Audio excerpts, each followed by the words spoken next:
Praise the lord. 54వ కీర్తన 7వ వచనం. ఆపదలన్నిటిలో నుండి ఆయన నన్ను విడిపించి ఉన్నాడు. నా శత్రువుల గతిని చూచి నా కన్ను సంతోషించుచున్నది. ఆపదల కొన్నిటి నుండి కాదు, ఆపదలన్నిటి నుండి కూడా మన ప్రభువు మనల్ని విడిపించడానికి సమర్థుడు.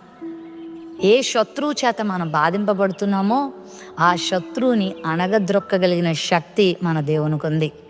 ఒకవేళ ఈరోజు వ్యాధి ఒక శత్రువు వలె నీ మీద దాడి చేస్తుందేమో, ఒకవేళ ఆర్థిక ఇబ్బందులు ఒక శత్రువు వలె నీ మీద దాడి చేస్తున్నాయేమో, నీ మీద యుద్ధానికి వచ్చాయేమో, ఒకవేళ బంధుమిత్రులు శ్రేయోభిలాషులు నువ్వు నమ్ముకున్న వారే నిన్ను ఎగతాళి చేస్తూ అపహాస్యం చేస్తూ నిన్ను బాధించేవారిగా ఉన్నారేమో, నీవు మేలు చేసిన వారే నీకు ఎదురు తిరిగి ఉన్నారేమో, నువ్వు ఎంతో ప్రేమించి వారి యొక్క అభివృద్ధి కొరకు అహర్నిశలు ప్రయాసపడితే వారు నీకు ఎదురు తిరిగి నీకు మేలు చేయకపోగా నీ మీద తిరుగుబాటు చేసి నేను అసహ్యంగా మాట్లాడుతున్నారా?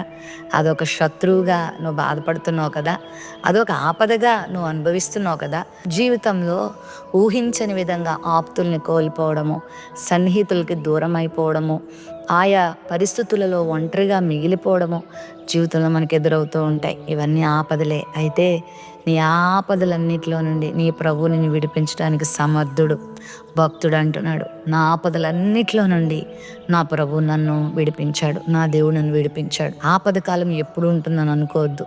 నిన్ను అసహించుకునేవారు, నిన్ను విమర్శించేవారు, నిన్ను బాధించేవారు ఎప్పుడు ఇలానే ఉంటారు నీతో అని ఎప్పుడు అనుకోవద్దు. పరిస్థితులు మార్చే దేవుడు, నీ శత్రువులను అణగద్రొక్కే దేవుడు. వాళ్ళకి దేవుడిచ్చే శిక్ష, ఆ శత్రువుని దేవుడు అణగద్రొక్కే విధానము, వారితో దేవుడు యుద్ధం చేసే విధానం నీ కళ్ళకు దేవుడు చూపిస్తాడు. మనందరికీ తెలుసు, ఫరో ఇశ్రాయేలీల్ని వేధిస్తూ బాధిస్తూ ఉన్నప్పుడు అద్భుత రీతిగా 10 తెగుళ్ళు పంపించి వారిని విడుదల చేస్తాడు. వాళ్ళు బయలుదేరి వస్తూ ఉంటే కూడా అక్కడ కూడా వాళ్ళని వదిలిపెట్టాడు. ఆ ఎర్ర సముద్రం దాకా వారిని తరిమాడు. అయితే ఆ ఎర్ర సముద్రంలో వారు నడిచి ఒడ్డుకు చేరిన తర్వాత వారిని అప్పుడు కూడా వదలకూడదని ఎర్ర సముద్రంలోకి దిగి వారిని పట్టుకోవాలని బయలుదేరుతున్నప్పుడు దేవుడు అద్భుత రీతిగా ఫరోను అతని సైన్యాన్ని సముద్రంలో ముంచివేస్తాడు. ఫరో అతని సైన్యం శత్రువులు ముంచివేయబడుట ఇశ్రాయేలీలు కళ్ళారా చూశారు. అవును, నిన్ను బాధిస్తున్న శత్రువు నశించటం నువ్వు కళ్ళారా చూస్తావు.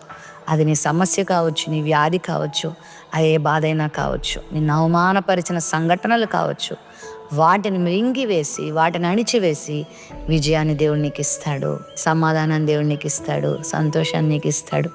ఈ వాగ్దానం వీక్షిస్తున్న నీ జీవితంలో ప్రస్తుతం ఇలాంటి ఆపదకాలం ఏదైనా ఉందా? ఇలాంటి శత్రు కార్యాలు నీ జీవితంలో జరుగుతున్నాయా? విశ్వాసంతో నమ్ము, నీ దేవుడు వాటి నుండి నిన్ను విడిపించబోతున్నాడు. గొప్ప సమాధానం నీకు ఇస్తాడు. ప్రేమ నమ్మకం కలిగిన మా తండ్రి, మేలు చేయవాడా, ఆపదలన్నిట్లో నుండి విడిపించువాడా, మా శత్రువులను అణగద్రొక్కి వారి గతిని కన్నులారా చూసేలా చేసేవాడా, నీకు స్తోత్రాలు.